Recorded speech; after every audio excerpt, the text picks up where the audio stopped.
E aí galera, bom dia! Estou muito animado com esse treinamento, por isso eu estou fazendo esse vídeo. Vou falar bem rápido porque eu não quero que o vídeo dure mais que 5 minutos. É o seguinte, no meu treinamento de sábado eu percebi que algumas pessoas, eu não, né? Nós percebemos, o Paulo e eu, que algumas pessoas têm algumas dificuldades com as grandezas elétricas. Então eu vou estar fazendo pequenos vídeos curtos explicando o que são grandezas elétricas e como que a gente vai encontrá-las nos carros. Qualquer dúvida vocês vão postando, beleza? Valeu, bora então para frente. Primeira situação, grandeza elétrica é a particularidade das matérias que elas conduzem a eletricidade e que tipo de tensão. Toda vez que eu falar sobre tensão, eu vou estar falando sobre volts, certo? Volts é igual a tensão, que no caso nós encontramos e medimos ele na escala do multímetro ou no osciloscópio, que vai ser o que a gente vai trabalhar, com a grandeza elétrica do V maiúsculo, certo? Beleza. E aí, ainda falando sobre essa medição da grandeza elétrica, eu posso pegar essa tensão, que é o volts, e encontrar algumas denominações para ela. Primeira denominação é uma subdivisão que eu encontro. Então, quando eu falo de valores menor que 1 volt, eu falo então de milivolts. Um M minúsculo e um V maiúsculo. Como se fosse, eu tenho 1 metro, e aí eu vou subdividindo em centímetros e depois chegar em milímetros. Ok? E aí então 1 metro é igual a 1000 milímetros. 1 volt é igual a 1000 milivolts. Certo? E aí depois, quando eu vou falar em escalas maiores que volts, quando então eu tenho a escala de 1 kV ou 1000 volts, eu vou usar um K e um V. Estou falando de kilovolts. Quando eu vou falar uma escala maior que kilovolts, maior que 1000, então eu vou falar de megavolts, ou seja, X milhões de volts de tensão, ok? Então a nossa primeira grandeza elétrica nós vamos trabalhar vai ser tensão, ou volts, que é a mesma coisa. E o que é isso? Imagina na sua cabeça que você tem uma caixa d'água, outra caixa d'água. Eu não sou muito bom desenhista, também não vou ficar detalhando isso. Uma das suas caixas d'água está cheia de água mesmo e a outra está vazia. Essas caixas d'água, elas são interligadas por um cano. O que vai acontecer aqui?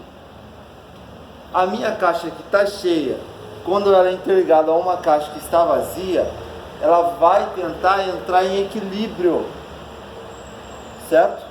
A água que está aqui em excesso, aqui não tendo nada, ela vai entrar em equilíbrio para que as duas fiquem no mesmo nível, porque as duas caixas são iguais e as duas caixas estão dispostas no mesmo patamar. Então, tensão elétrica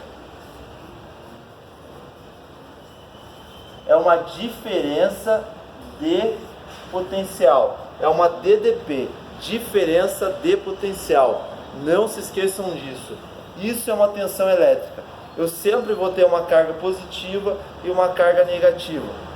E esse desequilíbrio vai fazer com que eu sempre, a minha carga positiva queira ir para negativa e a negativa para positiva. Então ela vai sempre dar um movimento e vai criar essa disparidade, essa diferença. E essa diferença de potencial forma a tensão elétrica, que a gente vai medir na escala de volts. Não se esqueçam disso. Vamos medir na escala de volts. Nós então encontramos dois tipos de tensão elétrica: a de corrente contínua, certo? Que é a da bateria do carro, a dos sensores do carro. Então tudo aquilo que vem uma alimentação da bateria, que é denominado, que a gente olha para ele e sabe que nós vamos encontrar uma tensão XYZ, e que a geração dessa tensão é uma geração química, uma pilha, uma bateria de carro. A fonte de energia que está fazendo alimentar é uma bateria, e aquela bateria de 12 volts, aquela bateria de 9 volts, aquela bateria de 6 volts, aquela bateria é uma pilha de 1,5 volts. Então observe que para eu ter uma tensão elétrica, eu precisei ter uma reação química. Essa daí é a de corrente contínua, é a tensão de corrente contínua que a gente chama, certo?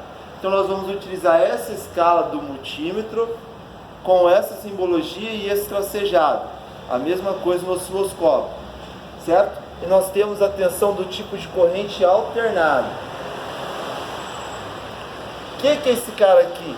Essa tensão aqui, ela vai ser sempre produzida a partir de uma transformação de uma energia mecânica.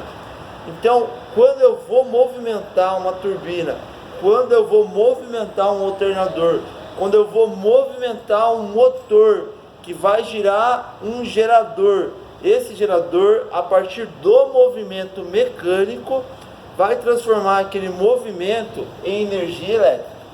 Por isso que ela tem essa simbologia aqui, ó, como se fosse uma onda. Significa o movimento. Desce, sobe, desce, sobe, desce, sobe, desce, sobe. Certo? Uma característica dessa energia de corrente alternada é que ela parte do zero. O motor está parado. De repente, ela tem um pico positivo, onde gera um maior grau de energia. Ela desce em zero, onde o motor tem um ponto inerte que ele não faz nada. Ela desce na função negativa, no mesmo sentido. Se aqui, por exemplo, ela atingiu 12 volts, na minha suposição, exemplo, aqui ela vai atingir os mesmos 12 volts, só que negativo e aqui positivo. Porque para eu ter uma energia, eu preciso ter uma carga positiva e uma carga negativa, certo? Então, através do movimento, é a minha tensão alternada, que daí eu vou encontrar o sensor de rotação, quando ele é do tipo indutivo, a gente vai falar isso em um dos vídeos. A gente vai encontrar, por exemplo, o meu alternador, ele gera uma energia alternada, só que quando ele chega nos diodos, essa energia ela sofre uma alteração. Eu fico só com a onda positiva e jogo essa negativa para cima, recebe um filtro, e aí ela passa a ser contínua, certo? Por isso que chama-se alternador, mas ele recarrega a bateria em energia contínua, corrente contínua, certo? Então, por agora é isso daí que eu tenho a falar para vocês. Qualquer dúvida, vão postando.